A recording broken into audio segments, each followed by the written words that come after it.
Hello friends, welcome to KAVITHASAMAYALARAI. இன்னைக்கு நம்ம பார்க்க போற ஸ்பெஷல் ரெசிபி சுவையான சிக்கன் பிரியாணி.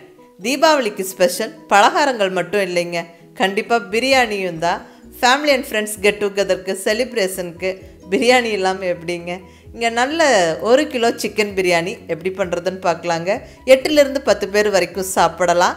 ரொம்ப சுலபமா ஈஸியா அதே சமயம் நல்ல சுவையா பிரியாணி எப்படி பண்றதுன்னு பார்க்கலாங்க. ரொம்ப ஈஸியாவும் இருக்கும் இந்த ரெசிபி. ஒரு சில டிப்ஸை மட்டும் ஃபாலோ பண்ணிட்டா போதுங்க, கரெக்டாக அழகாக நம்ம பிரியாணி செஞ்சு எடுத்துடலாம். வாங்க ரெசிபி எப்படின்னு பார்க்கலாம்.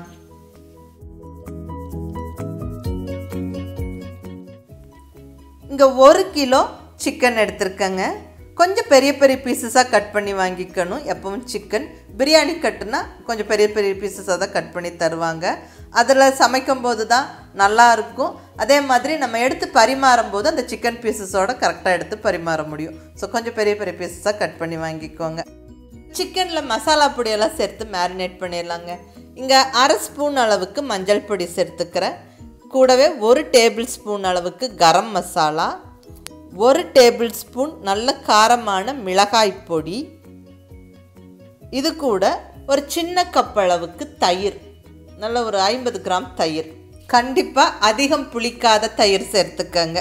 இது நல்லா கலந்து கொஞ்சம் நேரம் ஊற வச்சிடலாம். மசாலா பொடியெல்லாம் இப்படி தயிரோடு சேர்த்து சிக்கனில் கலந்து ஊற வச்சா நல்ல சிக்கன் சாஃப்டாகவும் வெந்து வரும். அதே சமயம் சிக்கனில் நல்ல மசாலாவும் பிடிச்சிருக்கும்.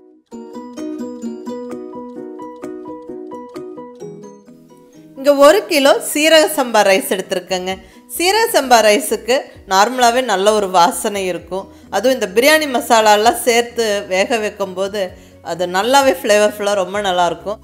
ஸோ இன்றைக்கி நல்ல 1 kg சீரக சம்பா சிக்கன் பிரியாணி பார்க்க போகிறோம். நல்லா அரிசியை நல்லா 2 வாட்டி கழுவிட்டு நல்ல தண்ணி விட்டு ஊற வச்சிடலாங்க. இருக்கட்டும். இது நல்லா நம்ம சிக்கனெல்லாம் வெந்து வந்து அதுக்கப்புறம் ரைஸ் சேர்க்கும்போது நல்லா கரெக்டாக இருக்கும். ஸோ இங்கே சிக்கன் மேரினேட் பண்ணி ரெடி, ரைஸும் நல்லா கழுவி ஊற வச்சாச்சு. அடுத்தது இஞ்சி பூண்டு விழுது. இங்கே 100 கிராம் பூண்டு, 100 கிராம் இஞ்சி எடுத்துருக்கிறேன். 100 கிராம் கார்லிக், 100 கிராம் ஜிஞ்சர். இது கூட நல்ல ஒரு கைப்பிடி புதினா, ஒரு கைப்பிடி கொத்தமல்லி இலையும் நல்லா ஃப்ரெஷ்ஷாக சேர்த்து அரைக்க போகிறோம். இஞ்சி பூண்டோட நல்லா இந்த ஃப்ரெஷ்ஷான கொத்தமல்லி புதினாவும் சேர்த்து அரைச்சி செய்யும்போது ரொம்ப நல்ல வாசனையாகவும் டேஸ்ட்டாக இருக்கும். இதெல்லாம் நல்லா மிக்ஸி ஜாரில் சேர்த்து விட்டு நல்ல ஒரு ஃபைன் பேஸ்ட்டாக அரைச்சிடலாங்க. இஞ்சி பூண்டோட நல்ல ஃப்ரெஷ்ஷான கொத்தமல்லி புதினாவும் சேர்த்து அரைச்சதில் நல்ல அந்த ஃப்ரெஷ்ஷான ஜிஞ்சர் கார்லிக் பேஸ்ட்டு, அதுவும் அந்த புதினாவோட சேர்ந்து செம்ம வாசனையாக இருக்குங்க. ஆல்மோஸ்ட் எல்லா ப்ரிப்ரேஷனும் முடிச்சாச்சு. இனி நம்ம பிரியாணி தாளிச்சிட்டு மற்ற என்னென்ன பொருட்கள் வேணும்னு பார்த்துடலாங்க. நல்லா இந்த மாதிரி ஒரு பெரிய பாத்திரத்தில் தாளித்து விட்டுடலாம். இது கொஞ்சம் ரொம்பவுமே பெரிய பாத்திரம் தான். இந்த பாத்திரத்தில் நம்ம 3-4 கிலோ பிரியாணி வரைக்கும் குக் பண்ணலாம். பட் நான் இங்கே குக் பண்ணி காமிக்கிறது 1 kg சிக்கன் பிரியாணி. இப்போ பாத்திரத்தில் ஃபஸ்ட்டாக சேர்க்கிறது கீ. நல்லா ஒரு 4 டேபிள் ஸ்பூன் நெய் சேர்த்தாச்சு. கூடவே 4 டேபிள் ஸ்பூன் அளவுக்கு குக்கிங் ஆயிலும் சேர்த்தாச்சு. எண்ணெய் சூடானதுக்கப்புறம் ஹோல் ஸ்பைசஸை சேர்த்துக்கலாம். அது என்னென்னு பார்த்துடலாங்க. 4 துண்டு பட்டை, ஒரு 5-6 கிராம்பு, 2 பிரிஞ்சி இலை, ஒரு 8 to 10 ஏலக்காய், 2 ஸ்டார் அனைஸ், 2 மராத்தி மொக்கு, கொஞ்சமாக ஸ்டோன் ஃப்ளார், கல்பாசி இதெல்லாம் சேர்த்து விட்டுடலாம். நல்லா அந்த ஆயிலெல்லாம் நல்லா சூடாயிடுச்சு. இப்போ சூடான எண்ணெயில் நல்லா அந்த ஹோல் ஸ்பைசஸை சேர்த்து விட்டு நல்லா பொரிய விட்டுடலாங்க. இப்போ வெங்காயம் சேர்த்துக்கலாம்.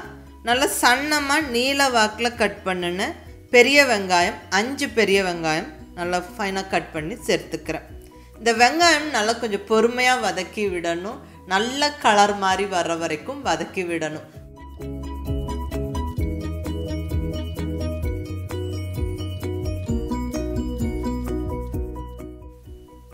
வெங்காயம் நல்லா ஓரளவுக்கு வதங்கினதுக்கப்புறம் இப்போ பச்சை மிளகாய் சேர்த்து விட்டுறலாங்க. இங்கே நல்லா காரமான பச்சை மிளகாய் 5 பச்சை மிளகாய் சேர்த்துக்கிறேன். ஜஸ்ட்டு ஸ்ப்ளிட் பண்ணி ஜஸ்ட்டு ஒரு கீரல் போட்டு விட்டு அப்படியே முழுசாகவே பச்சை மிளகாய்களை சேர்த்து விட்டுறேன். வெங்காயம் நல்லா கலர் மாதிரி நல்லா அந்த வாசனை வர வரைக்கும் வதங்கணுங்க. அப்போ தான் பிரியாணி நல்லாயிருக்கும். ஸோ கொஞ்சம் பொறுமையாகவே வெங்காயத்தை வதக்கி விடுங்க.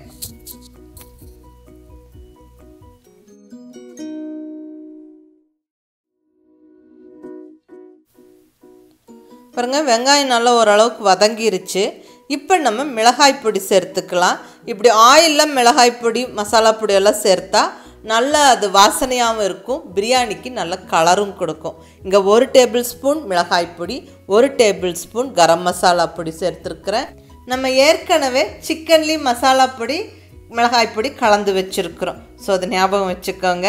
அதுக்கு தகுந்த மாதிரி டேஸ்ட்டுக்கு தகுந்த மாதிரி நீங்கள் மிளகாய் பொடி டிசைட் பண்ணி சேர்த்துக்கோங்க. அடுத்தது 4 மீடியம் சைஸ் தக்காளி சின்ன சின்ன பீசஸாக கட் பண்ணி நம்ம சேர்த்து விட்டுறலாம். நல்லா வதங்கி வரணும் இந்த தக்காளி.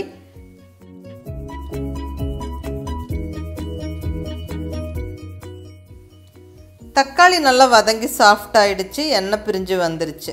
இப்போ இந்த ஸ்டேஜில் நம்ம அரைச்சி வச்சுருக்கிற இஞ்சி பூண்டு விழுது, அதாவது புதினா கொத்தமல்லியோடு சேர்த்து நல்லா கமகமன்னு அரைச்சி வச்ச இஞ்சி பூண்டு விழுதை சேர்த்து விட்டு நல்லா வதக்கி விட்டுறலாங்க. நல்லா எண்ணெய் பிரிஞ்சு வர வரைக்கும் நல்லா வதங்கணும். இப்போ கொஞ்சம் உப்பு சேர்த்து விட்டுறலாங்க. நான் இங்கே கல் உப்பு சேர்த்துக்கிறேன். உப்பு சேர்த்து நம்ம கலந்து விடும்போது நல்லா சீக்கிரமாக ஃபாஸ்ட்டாக வதங்கிடும். நம்ம சேர்த்த பொருட்களெல்லாம் தக்காளியெல்லாம் நல்லா சாஃப்டாக மசிஞ்சு வெந்துடும். இஞ்சி பூண்டும் நல்லா அந்த ரா ஃப்ளேவர் போகிற வரைக்கும் சீக்கிரமாகவே வதங்கிடும். நல்லா கலந்து விட்டுட்டு தட்டு வச்சு மூடி நம்ம மீடியம் ஃப்ளேமில் ஸ்டவ்வை வச்சு விட்டுறலாம். ஒரு 2-3 நிமிஷம் குக் பண்ணி எடுத்தால் அவ்வளோதான். பாருங்கள், நல்ல எண்ணெய் பிரிஞ்சு நல்ல கமகமன்னு வாசனையோட சூப்பராக ஜம்மனெல்லாம் வதங்கிருச்சு. இப்போ நம்ம மேரினேட் பண்ணி வச்ச சிக்கனை சேர்த்துக்கலாம். அதாவது நல்ல மசாலா பொடி தயிரெல்லாம் சேர்த்து கலந்து ஊற வச்சுருந்தேன் இல்லைங்களா, அந்த சிக்கனை போட்டு விட்டு நல்லா கலந்து விட்டுட்டு மறுபடியும் தட்டு வச்சு மூடி நம்ம 1 நிமிஷத்துக்கு அது வதங்க விடுவோம்.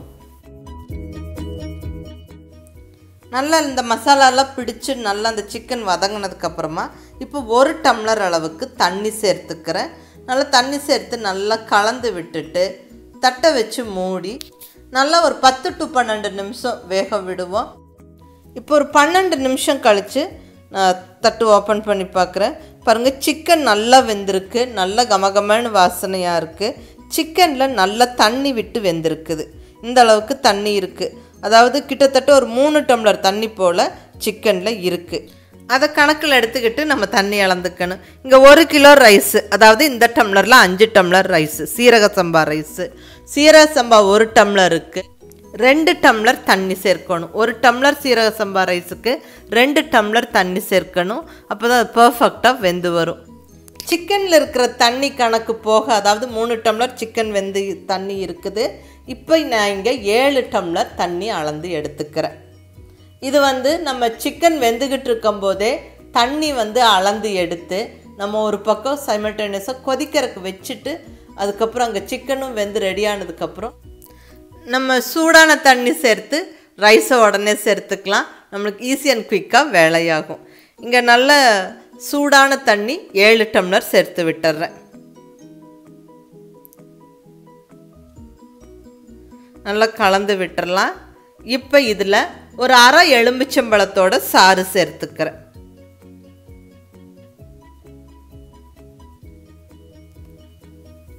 அடுத்தது தேவையான அளவு உப்பு. ஏற்கனவே நம்ம உப்பு தக்காளியெல்லாம் வதங்கும் போது சேர்த்துருக்குறோம். நல்லா எல்லாம் ஒரு வாட்டி கலந்து விட்டுட்டு தட்டை வச்சு மூடி 1 நிமிஷம் விட்டுருவோம். தண்ணி கொதிக்க ஆரம்பித்ததுக்கப்புறமா நம்ம ரைஸ் சேர்த்துக்கலாம். பாருங்கள், தண்ணி நல்லா இப்படி கொதிக்க ஆரம்பிச்சிருச்சு. இப்போ நம்ம ஏற்கனவே நல்லா கழுவி ரெடியாக வச்சுருக்கிற சீரக சம்பா ரைஸை சேர்த்து விட்டுறலாம். ரைஸ் சேர்த்து நல்லா ஒரு வாட்டி கலந்துடலாங்க. உப்பு காரெல்லாம் செக் பண்ணிவிட்டு தட்டை வச்சு மூடி ஒரு 5 நிமிஷம் நம்ம வேகறதுக்கு விடுவோம். நல்லா ரைஸ் குக் ஆகிடும். 5 நிமிஷம் கழித்து நம்ம இப்போ ஓப்பன் பண்ணலாம். ரைஸ் நல்லா ஆல்மோஸ்ட் நல்லா குக் ஆகிடுச்சுங்க. நல்லா 3/4 பதத்துக்கு வெந்துருச்சு. இப்போ கைப்பிடி பொடியாக நறுக்குன கொத்தமல்லி இலை, பொடியாக நறுக்குன புதினா இலை போட்டு விட்டு நல்லா எல்லாம் ஒரு வாட்டி கலந்து விட்டுறலாங்க. பாருங்கள், ரைஸ் ஆல்மோஸ்ட் குக் ஆகிடுச்சு. தண்ணி அங்கே கம்மியாயிடுச்சு. இப்போ இந்த ஸ்டேஜில் நம்ம வெயிட் வச்சு தம் போட்டு விடணும். நல்லா கிளறியாச்சு, ரொம்ப கிளற வேண்டாம். இப்போ நெய் ஒரு 2 ஸ்பூன் அப்படியே மேலால் விட்டுறலாங்க. இப்படி நெய் சேர்க்கும்போது நல்ல வாசனையாகவும் இருக்கும். வெந்ததுக்கப்புறம் ரைஸும் நல்லா உதிரி உதிரியாக எடுக்கிறதுக்கு வசதியாக இருக்கும். ஸோ இப்போ எல்லாமே போட்டாச்சு. கண்டிப்பாக ஸ்டவ்வை சிம்மில் வச்சு விட்டுட்டு இப்போ அந்த பாத்திரத்தில் ரைஸ் மேலே நல்ல ஒரு வாழை இலை போட்டு விட்டுறலாம். அதுக்கும் மேலே நம்ம பாத்திரத்தோட தட்டு வச்சு அதுக்கும் மேலே வெயிட்டாக இருக்கிற பாத்திரத்தில் சுடுதண்ணி விட்டு தட்டை வச்சு மூடி வச்சிடலாங்க. அதாவது நம்ம விறகடுப்பில் செய்கிறதா இருந்தால் தணல் போட்டு நம்ம தம் போட்டு வைக்கலாம். இந்த மாதிரி நம்ம கேஸ் ஸ்டவ்வில் செய்யும்போது இந்த மாதிரி மெத்தடில் மேலே வந்து தட்டு மேலே நல்லா ஒரு வெயிட்டான பாத்திரத்தில் சுடுதண்ணி பிடிச்சி வச்சு ஸ்டவ்வை நல்லா சிம்மில் வச்சு விட்டுட்டு ஒரு 10 நிமிஷம் விட்டுட்டு நம்ம ஸ்டவ் ஆஃப் பண்ணிடணும். அதுக்கப்புறம் நம்ம ஒரு 10 நிமிஷம் கழித்து ஓப்பன் பண்ணும்போது நல்லா பர்ஃபெக்டாக பிரியாணி ரெடி ஆகிருக்கும். நம்ம மேலே வச்சுருந்த வெயிட்டான பாத்திரத்தை அப்படியே கேர்ஃபுல்லாக எடுத்து கீழே வச்சுட்டு நம்ம மெல்லமாக பிரியாணி பாத்திரத்தை ஓப்பன் பண்ணி பார்க்கலாங்க. நல்லா கமகமன்னு வாசனை வருது. அந்த இலையோட கலர்லாம் நல்லா மாறிடுச்சு. கேர்ஃபுல்லாக இலையை எடுத்து வெளியே வச்சுருங்க. வாவ், சூப்பராக பிரியாணி நல்லா கமகமன்னு ரெடி ஆகிருக்கு. இப்படி ஓரத்தில் கரண்டி விட்டு மேலால் எடுத்து போட்டு விடுங்க. அப்போ அரிசி உடையாமல் அழகாக நம்மளுக்கு கிளறி எடுக்க முடியும். ரைஸ் பர்ஃபெக்டாக வெந்திருக்கு. நல்லா அந்த பீஸுகளும் நல்லா வந்து உடையாமல் அழகாக வெந்திருக்கு. நல்ல ஒரு பாயில்டு எக்கோட நல்ல வாழை இலை போட்டு அதில் இந்த பிரியாணி வச்சு விட்டு கூடவே நல்ல ஒரு வெங்காய பச்சடி சிக்கன் குருமாவும் சேர்த்து பரிமாறினா ஆஹா செம்மையாக இருக்குங்க. சிக்கன் குருமா ரெசிபியெல்லாம் ஏற்கனவே நான் அப்லோட் பண்ணிட்டேன். கீழே டிஸ்கிரிப்ஷனில் லிங்க்கு கொடுக்குறேன், வேணுங்கிறவங்க செக் பண்ணி பார்த்துக்கோங்க. அவ்வளோதாங்க, சுவையான சிக்கன் பிரியாணி இப்படி சுலபமாக செஞ்சு அசத்துங்க. பர்ஃபெக்டாக வரும். ட்ரை பண்ணி பார்த்துட்டு எப்படி இருந்துச்சுன்னு உங்கள் ஃபீட்பேக் சொல்லுங்கள். பிடிச்சிருந்தா லைக் பண்ணி ஷேர் பண்ணி கமெண்ட் பண்ணுங்கள். கவிதா சமையலறை சப்ஸ்கிரைப் பண்ணி என்னுடைய மற்ற ரெசிபீஸும் வீடியோஸும் பாருங்கள். தேங்க்யூ.